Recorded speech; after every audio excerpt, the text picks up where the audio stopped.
Miq të mirë, përshëndes dhe sot do takohemi sërish në një episod të ri të Dashuria Shërben. Si gjithmonë kam miq shumë të mirë në studio. Edhe dua të falenderoj sot pastor Miliard Gosturani që është me ne sot. Faleminderit. Kënaqësia është e ime, faleminderit për ftesën. Edhe kemi bërë akoma plane, do kemi ftesa të tjera, do kemi biseda të tjera, se kemi shumë për të thënë edhe nuk është koha e mjaftueshme në këtë program, po sot do doja që të tregoja pak më shumë për kishën tuaj, edhe për pastaj do të flasim pak për punët e tjera. Patjetër, ndoshta Zoti do të kenë mundësi tjera. Patjetër. Atëherë unë jam pra Miliard Gosturani, pastor i kishës Asambleja Perëndis Institut, ne shërbejmë në zonën e Kodërkamës Institut, Bashkia e Tiranë. Edhe si kish jemi për 23 vitesh tani.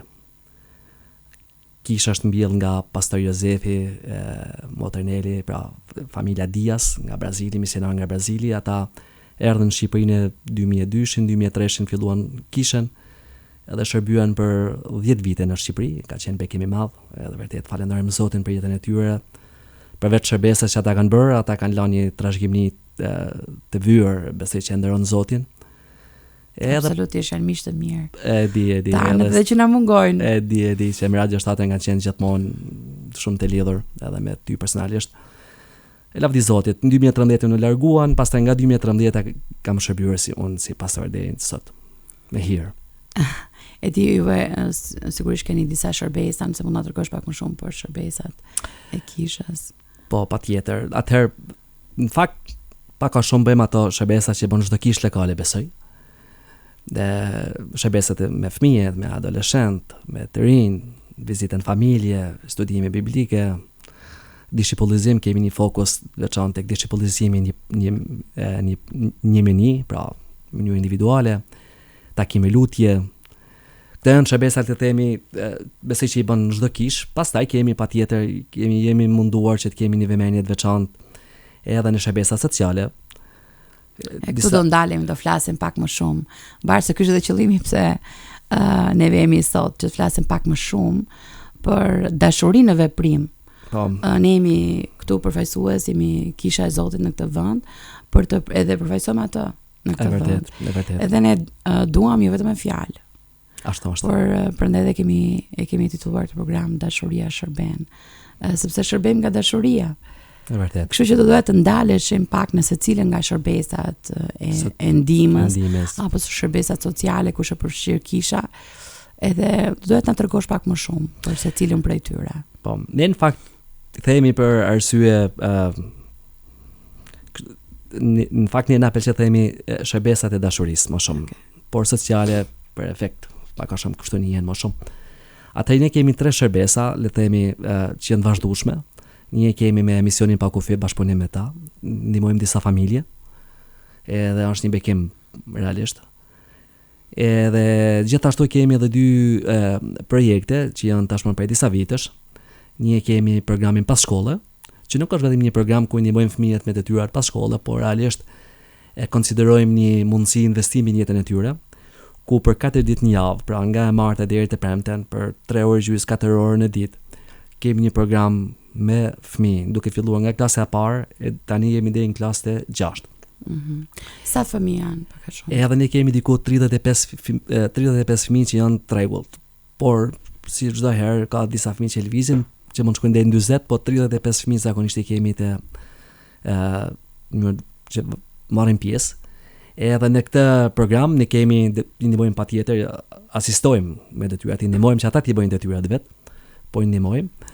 Edhe gjithashtu kemi kurse të ndryshme, kemi kurs muzike, duke mësuar instrumentat muzikor. Kemi kurse kreative që ata i ndihmojmë që ata të zhvillojnë kreativitetin e tyre që Zoti u ka dhënë. Pra me piktura, me vizatime, me punë dorë, kuptimin për të krijuar gjëra, me materiale të ndryshme, plastelinë, me gjëra të ndryshme. Gjithashtu kurse informatike. Kemi një misionar i cili është edhe inxhinier në fushë, pra është i mirë informuar dhe i kualifikuar në këtë drejtim. Edhe ndihmojmë që tani kjo është e ardhmja edhe e tashmja dhe e ardhmja më saktë, kështu që duam të ndihmojmë fëmijët edhe në këtë drejtim. Kemi kurse gjuhë. E mbi gjitha kemi në fakt kemi histori biblike të vazhdueshme, por një farë mënyrë përpiqemi që me gjatë gjithë programit ata ta shikojnë që kudo është Zoti, kudo është mirësia e Perëndisë, edhe vetë ky program është pikërisht për të reflektuar dashurinë e Zotit. Mund të veçosh, unë mendoj në gjithë të kohë, gjithë të vite që juve keni shërbyer, patjetër që keni parë ndryshim tek fëmijët, por mendoj edhe ndoshta tek prindrit, mënyra se si ata shikojnë, edhe se si kanë ndikuar jetën e tyre. Nuk e di nëse të kujtohet ndonjë histori që mund ta ndash, sepse domethënë e vërtet flasim që ne po bëjmë këtë punën me fëmijët, janë kaq numër fëmijësh. Po çdo fëmijë ka një emër, ka një histori. Absolutisht. Edhe në një moment jetës së tyre ju jeni bërë pjesë e historisë së tyre. E vërtet. Edhe jeni bërë pjesë e asaj historie që Perëndia po shkruan për jetën e tyre. Absolutisht. Në fakt kemi mënyrë të vazhdueshme nga drejtuesit e kësaj shërbese na tregojnë për historitë e tyre dhe për episode të caktuara. Mund të them 2-3 gjëra shkurt. Për shembull një rast që më vjen mendje, kishim një djalë i cili ishte shumë i ndrojtur, edhe tip shumë pasiv, edhe në shtëpi, jo vetëm në shkollë, edhe djalë shumë i zgjuar, por ishte i tërhequr, kishte frikë të fliste. Në fakt kishte disa probleme edhe në familjen e tyre, etj me radhë. Edhe prindrit, mami më saktë, kur ai dëgjoi për këtë, tha për këtë mundësi që kisha po ofronte, e kishte pak rezerva sepse kishte frikën e si do të ndihet një ambient i ideal e kështu me radhë. Gjithsesi e solli. Edhe tani djali ka një ndryshim radikal. Ma thon, është përmirësuar jashtëzakonisht në mësime. Ne shikojmë si në shtëpi tani ai ka një tani madje në disa herë tani na duhet ta frenojmë pak se është pra ajo vetë vlerësimi është rritur shumë edhe ne shikojmë. Po gati ai të bëj programe. Fix. Edhe tani thot po, do thon ka dëshirë të bëni gjë tjetër, po mbi gjithë në aspektin frymor. Ne shikojmë këtë një djalë tjetër. Prindërit e vet dëshmojnë për ta.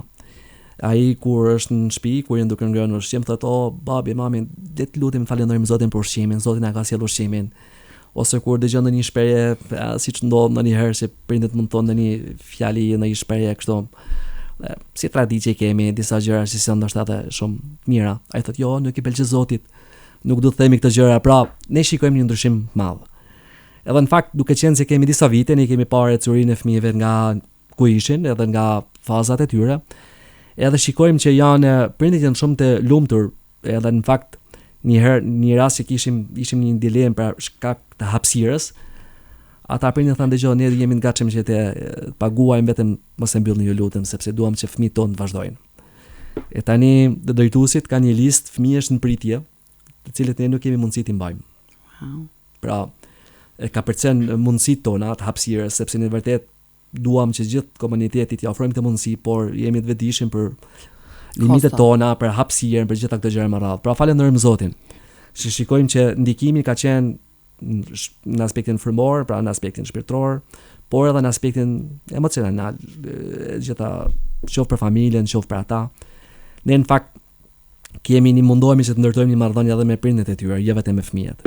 Kështu që me çdo familje, pra për familjen e çdo fëmie, ne kemi vizituar, kemi shkuar në shtëpinë e tyre. Ata vazhdimisht mbajnë kontakt me ne. Më shumë për tyre kemi pas mundësinë të ndajmë ungjilli me ta, të lutem me ta edhe për ta. Edhe mendoj që kemi krijuar tamam Zoti ka hapur këtë mundësi edhe është ndërtuar një marrëdhënie shumë e mirë. Pra jemi shumë të falënderuar Zotit, qoftë për fëmijët, qoftë për familjet, sepse shikojmë se ka qenë një instrument për qenë tamam që Zoti të bekojë jetën e këtyre familjeve. Ndoshta ka kisha drejtues, kisha që mund të dëgjojnë në këtë moment edhe sigurisht të gjithë kanë dëshirë të bëjnë më shumë shërbesa, po janë pak të frikësuar se sa vet janë të përfshirë edhe kostot që ka. Po. Si mund të inkurajoj ata? Unë mendoj duke i referuar edhe eksperiencën tonë që gjërat do të fillojnë në mënyrë të thjeshtë të natyrshme. Pra, kur ne kemi filluar nuk është se kemi menduar kemi bërë një plan se ndoshta duke nga ku vetëm me plane fernohemi nuk bëjmë fare. Por ne kemi vendosur një kufi për shembull. Kemi thënë që për një mësues nuk mund të ketë më shumë se 15 fëmijë maksimumi. një mësues bashkë me një ndihmës. Ne përpiqemi që një mësuesin të japim një mbështetje simbolike, ndërsa ndihmësit mbulohet nga persona ndryshëm të kishës. Pra, le të themi, qoftë se kemi detyrat edhe, po them, kursin muzikës, personi, një drejtues i kishës që është i kësaj fushë, që mbulon këtë shërbes, vjen edhe bën edhe kursin edhe ndihmon personin që është përgjegjës. Nesërmen mësuesi i anglishtes, le të themi, ose i kompjuterit. Pra, ideja është që secili person që mbulon atë pjesën e vetë të shërbeses, ndihmon edhe mësuesin në të lloj mënyre, ka një përfshirje më të madhe të kishës, një përfshirje më të madhe të drejtuesve, edhe mbarra ndahet. Kështu që mendoj që është lehtësisht, unë besoj që çdo kishë mund ta bëjë një gjë të tillë, mund të bëjë një program të tillë. Absolutisht, është unë gjithmonë kam qenë e frymëzuar nga kisha juaj për investimin që keni bërë tek fëmijët për shumë vite, me shumë edhe me shumë sakrifice. Është vërtet fakt. Jo vetëm kështu kollaj, let. Në fakt, por edhe është edhe mënyra si Perëndia është përblen. Është vërtet, nëse më lejon, realisht kjo është një nga gjërat, një ndër ato trashëgimimet e mira, sepse më thënë, çifti misionar, pastori Zefi, se pastori jam gjithmonë është ai. Edhe motën e leta kanë filluar duke shërbyer në një komunitet. Instituti është ka diçka tjetër me atë që ishte. Ka diçka tjetër. Ata që jetojnë atë zonë dinë si për çfarë po flas. Edhe ata kanë shërbyer me shumë mundim. Edhe realisht kemi parë shumicën e drejtuesve edhe personave që sot janë duke u kujdesur, duke marrë përgjegjësi, kanë dalë nga shërbesa e fëmijëve. Pra, qoftë ata vetë, por edhe familjet e tyre. Tani shumë kanë emigruar, kanë lëvizur, është normale pas 20 vitesh. Por e kemi parë që ka pas një impakt të jashtëzakonshëm te fëmijët e atëhershëm që sot janë rritur, tek familjet e tyre edhe te gjithë komuniteti. Kështu që ja vlen, më thënë, edhe pse ndonjëherë është goxha sfiduese. Është vështirë. Po. Edhe sepse fëmijët ndikohen edhe nga unë di disa situata kur prindrit nuk e kanë lejuar mbas një periudhë kohe të vinin në kishë dhe kanë pasur sfida të tyre. Sidomos vajzat. Por ne i besojmë që duhet jemi drita edhe kripa aty ku Zoti na ka vendosur edhe të bëjmë pjesën tonë, edhe është Perëndia do të bëjë që ato dritat e vogla që ne kemi ndezur në qytet të bëjnë atë dritën e madhe të tregojnë.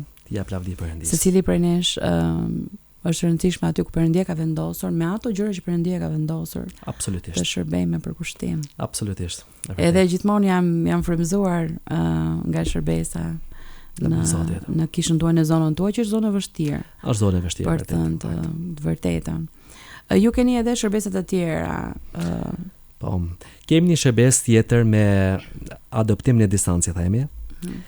Edhe kjo në fakt ishte më duhet të them që kjo si shërbes në zemër ishte te bashortja ime. Bashortja ime është Jessica Rakuja, është italiane, misionar, erdhi misionar në Shqipëri, kështu që vinte nga një background tjetër në kuptimin me shumë gjëra tjera, dhe ajo kishte shumë për zemër shërbes me fëmijët në mënyrë të veçantë, fëmijët që janë me nevoja pak më të mëdha, le të themi, sidomos sociale. Mirë po, kjo është një shërbes që kërkon në fakt goxha impenim edhe financa realisht, sepse por më shumë impenim edhe kohë edhe shumë. Gjithsesi Zoti hapi një mundësi, një rrugë, edhe kemi tashmë për disa vitesh kemi këtë shërbes me si identifikoni këto? Po, në atëherë ne jemi, siç thash, kemi 23 vjet në komunitet. Ne njohim komunitetin, mendoj shtëpi për shtëpi. Vetëm nëse ka ardhur dikush i ri, po për ndryshe njohim gjithë komunitetin ton. Edhe ne duke qenë se kemi edhe shërbes me fëmijët, pra të vazhdueshme, me shërbesin e fëmijëve, me programin pas shkolle, pra me familje të ndryshme që njohim, nuk është shumë e vështirë për të identifikuar ato familje që kanë nevoja më të mëdha. Edhe në të lloj mënyrë çfarë kemi bërë është që ato familje ose ata fëmijë që kemi parë që vinë nga familje me nevoja të vështira, ekonomike, emocionale, me problematika të ndryshme, disa janë mund të kenë prindët e divorcuar, disa mund mos ta kenë janë prind fare e kështu me radhë, apo i kanë të dy por thjesht nuk kanë mundësi. Atëherë ne jemi ofruar, kemi krijuar një marrëdhënie me prindët e tyre, kemi thënë shiko, kemi këtë mundësi, kemi këtë projekt, duam të jemi afër jush, nuk duam t'ju zëvendësojmë, nuk mund t'ju zëvendësojmë, duam të jemi thjesht afër jush për t'ju ndihmuar me gjëra që kemi mundësi. Nuk kemi bërë një premtim për asgjë, thjesht duam të jemi afër.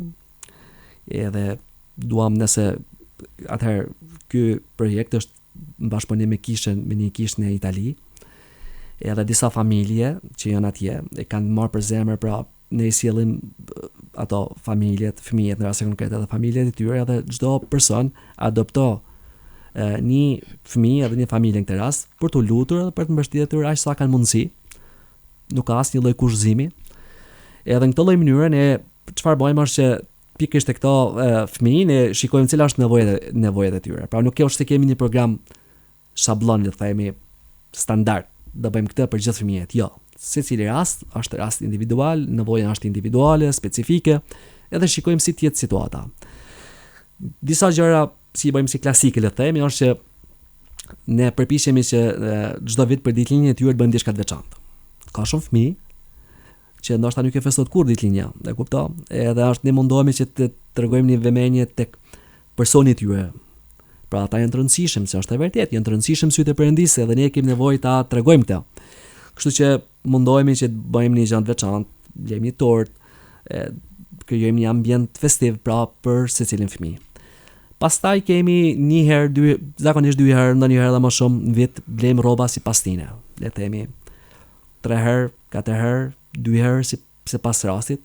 Por kur vje vera, rroba për verën, kur vje, le të themi, vjeshta, dimri, kështu pra që të kenë diçka, se ka fëmijë që janë shapka gjithë vitin. Apo me atletet e grisura, kështu me radhë. Pastaj kemi kur fillon shkolla, me gjitha ato pajisjet e shkollës, gjitha gjërat, mjetet që i duhen për shkollë, çanta, mjetet shkollore, gjitha këto gjëra me radhë.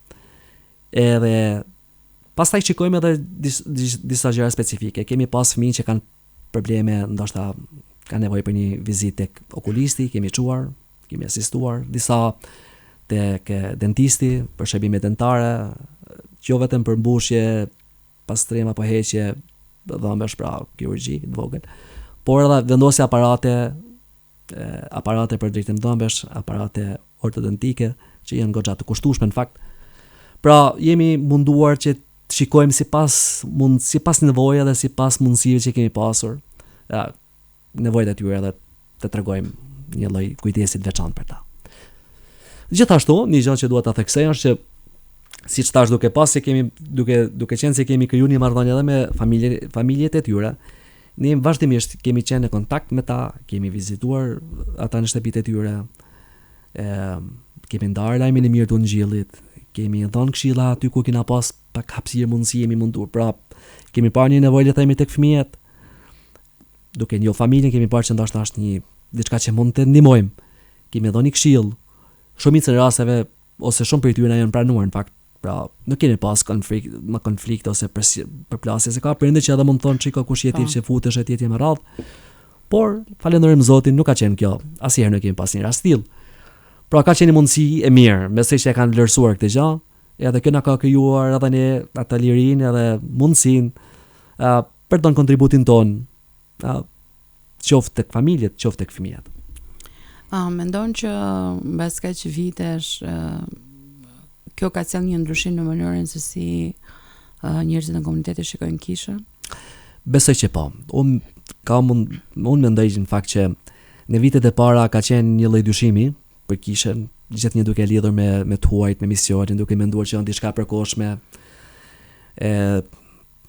Ndoshta për shkak të natyrës tonë që kemi, më thonë që jemi direkt gjithmonë komunitet aktiv, pra njerëzit të mësuar ato mënyrën tradicionale, klasike, kështu me radhë.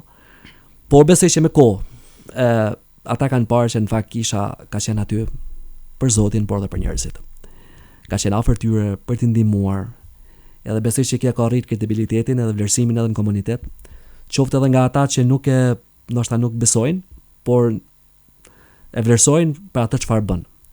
Shumë me kanë në komunitetin tonë, do thonë nuk vinë kish, nuk është se besojnë kuptimin, besojnë Krishtin. Në zemër ty nuk e di, por publikisht paktën jo. Por e vlerësojnë kishën, e thonë po, sa mirë, e vlerësojnë atë çfarë ju bëni.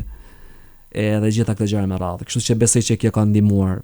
Pra në këto vitet e fundit kisha ka një impakt edhe ndikim tjetër edhe besoj që edhe komuniteti ka një lloj pritshmërie moraliste edhe tjetër për kishën. Shumë herë e dëgjoj nga drejtues të ndryshëm që është pak e vështirë ti frymëzosh njerëzit në kishë që të shërbejnë, antarët e kishës. Si e keni arritur ju? Cili është çelësi që ti mund të bësh që të kenë dëshirë të dalin jashtë, të mos jenë vetëm brenda në komunitetin e tyre ku ndjen rehat. Po si keni nxitur ata që të shërbejnë? Në fakt është atë sekreti si mund t'i frymëzojmë. Po, në vërtet. Atëherë është e vërtet, në fakt në kohët e fundit ka një lloj zbeje, ka një lloj stepje pak në këtë drejtim. Kudo. Por duket sikur në pamjet parë duket sikur mendon vetëm për vete, se unë i pari, është edhe gjithandej në botë, domethënë. Është kudo. Eksakt. Është fryma që ne e shikojmë në botë që fatkeqësisht duket sikur ka ndikuar edhe kishën deri materializmi, konsumizmi, gjitha këto gjëra me radhë kanë sjellë një lloj impakti. Njerëzit mendojnë se si të jemi më mirë, pra një lloj unë i pari, unë i dyti, unë i treti. Por jemi munduar që besoj që kemi qëndruar në disa gjëra që kisha nuk mund të jetë kishë nëse nuk je. Jemi përpjekur të qëndrojmë në lutje, pra të japim rëndësi shumë të madhe lutjes, pra kisha, ne jemi aty sepse duam të adhurojmë Zotin. Edhe gjithçka është për Zotin. Jemi munduar të përkemi një përqendrim të fortë tek fjala, studimi biblik, dishipullizimi një. Po mendoj që ajo që ka pas impakt është shembulli.